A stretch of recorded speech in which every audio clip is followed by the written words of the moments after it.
Hello out there in Na'aleh land. Here we are in a session of Teshuva, and we have to really, repent now and avoid Yom Kippur rush. Today's shiur is Lila Nishmas Rachel Leah Bas Chaim Tzia Leil Shalom, and we want to wish everyone a very, very sweet year, and a Ksivach Simatova, and a Gmar Simatova, and a Zizkait, and everything should be good for all of us, for all of Klai Yisrael, B'suras Tovas for everybody, Refuas Yeshuas, only good. Okay, today we're going to speak a little bit about Yom Kippur, Mitzvah Hashem. And I must say at the very outset of this talk that my whole idea is based on a lecture I heard many years ago with David Gottlieb from Or Sameach. Even though what I'm saying is based on him, if I say anything incorrectly, it's totally my fault and not his. What would happen if an anthropologist, and as you know, an anthropologist is a person who is trained to study people. I just want to ask something from the Na'aleh staff over here. And yet again, an anthropologist, a person who's trained to study people, what would happen if he'd walk into a shtibel on Yom Kippur? What would he notice? Here's a person who's trained to observe, an observant individual. He comes in, he sees for some bizarre reason, people are wearing very nice clothing and sneakers. He can't figure this out. He doesn't understand people wearing nice clothing and just walking around with socks without shoes. Because he doesn't know the whole picture. Or if you were to be at an intersection, and all of a sudden you see a person remove his pistol and shoot someone right there in the street, and you say, wow, I just saw a homicide. But you didn't see the whole picture. Maybe the person who shot the gun saw that people were aiming a rifle at him, and he's acting self-defense. Or the famous mashal that you go to yeshiva and you see, what's going on over here? People, they give this balabas and aliyah, and this balabas and aliyah, and there's Rosh Hashivas here, and the Rebbeim here, and all the people getting aliyahs are these people nowhere near them in importance. But you don't know the whole picture. Maybe these other people, the Rosh Hashivas had an aliyah the day before, and the other person, this person balabas has a yard site that day. You don't know the whole story because you don't see the whole picture. Or let's say there is a mosaic wall which has hundreds of thousands of chips of tile, and the whole thing is covered by a piece of cardboard, and there's a little circle no larger than the size of a quarter, and I ask you, what do you see? You see a little blase, aqua. I see nothing, unimportant, because you don't see the whole picture. If you were to take away the cardboard, this beautiful mosaic making this elaborate picture, but you couldn't see that because it's covered over. We're hamstrung, we don't see everything.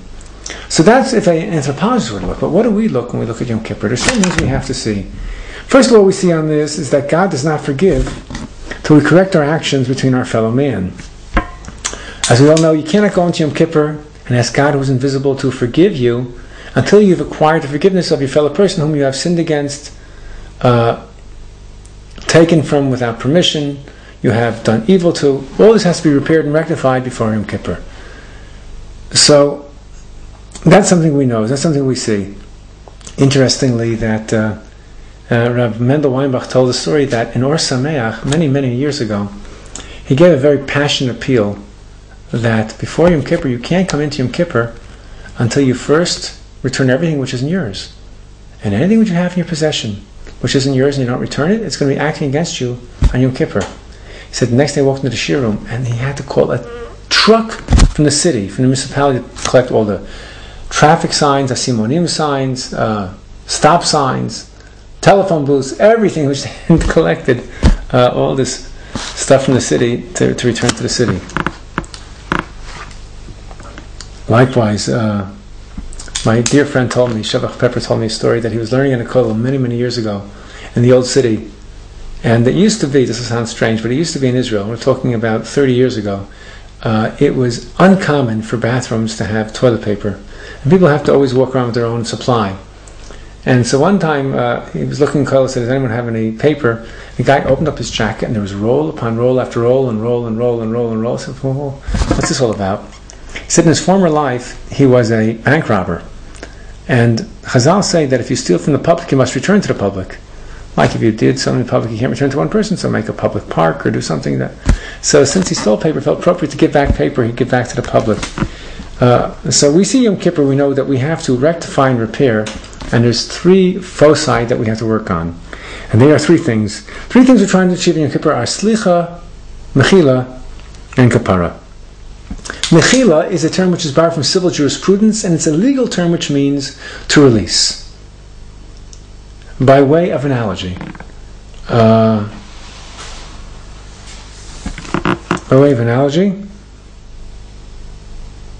before we get to our analogy, our situation with the Almighty is an impossible situation. There is no way we can ever pay back all that which we owe, and we have no other recourse but to ask God to be mochel to release us from our debt. We ask God to release us. So therefore we ask God to give us mechila. So mechila means, it's somewhat similar to the Vilna Gaon explains that din v'cheshbon are awesome words. It sounds a tad repetitive. Din v'cheshbon. Din means an accounting, cheshbon means an accounting. What does it mean, din v'cheshbon, accounting? Says the Gaon.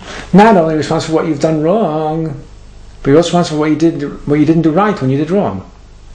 So the Gaon gave the example, you're working hot summer in the city, you can't take the heat, you take the company car during work